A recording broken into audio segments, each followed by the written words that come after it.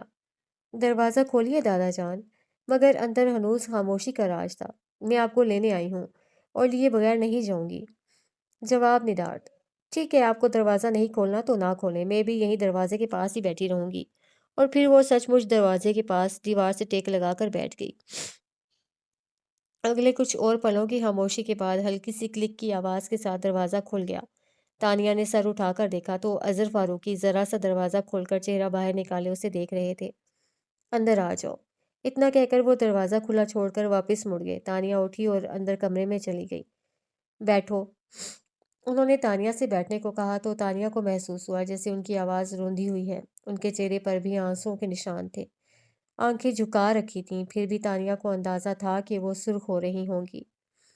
ہر بار کی قید تنہائی کے بعد ان کی حالت ایسے ہی دگرگوں ہوا کرتی تھی۔ پھر بھی تانیہ کو عجیب لگا۔ وہ ریٹائرڈ کرنل تھے اور ان کی باروک شخصیت سے جاہ پسندی ٹپکتی تھی۔ 77 برس کی عمر میں بھی ان کی صحت قابل رشک تھی۔ کچھ سالوں سے بلڈ پریشر کے مسئلے کے سوا ان کو کبھی کوئی پریشانی نہیں ہوئی، البتہ عمر کی زیادتی کی وجہ سے ان کے شانے قدرے جھک گئے تھے، مگر ان کے رعب، دبدبے اور شخصیت سے یکسر مختلف۔ تانیہ نے ہمیشہ انہیں نرم مزاج ہی پایا تھا۔ ان کی کڑکڑاتی بھاری آواز تانیہ نے ہمیشہ سرگوشیوں جیسی دھیمی ہی سنی تھی۔ گو ملال کی ایک مستقل کیفیت ان کے سرخ و سفید چہرے کی مکین تھی، پھر بھی تانیہ کو وہ چٹان کی طرح مضبوط لگا کرتے تھے، مگر اس وقت تو وہ بے حد کمزور اور شکستہ دکھائی دے رہے تھے۔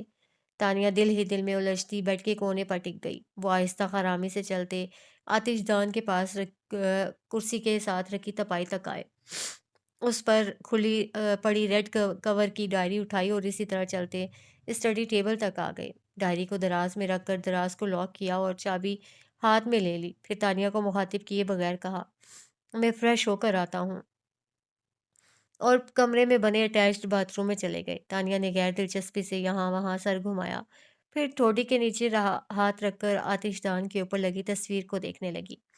کچھ ہی دیر بعد اظہر فاروقی باتھ روم کا دروازہ کھول کر کمرے میں آ گئے۔ آؤ چلیں، انہوں نے کہا۔ تانیہ فوراً اٹھ کھڑی ہوئی۔ ساتھ ساتھ دونوں کو ڈائننگ روم کے دروازے سے آتا دیکھ کر نور الہدیٰ کا منہ کی طرف جاتا ہاتھ وہیں رک گیا۔ انہوں نے نوالا پلیٹ میں رکھا اور عجیب سی نظروں سے اظہر فاروقی کو دیکھنے لگے۔ کرسی کھینچ کر انہیں بٹھاتے ہوئے تانیہ نے اپنے پاپا کو دیکھا تو ٹھٹک گئی۔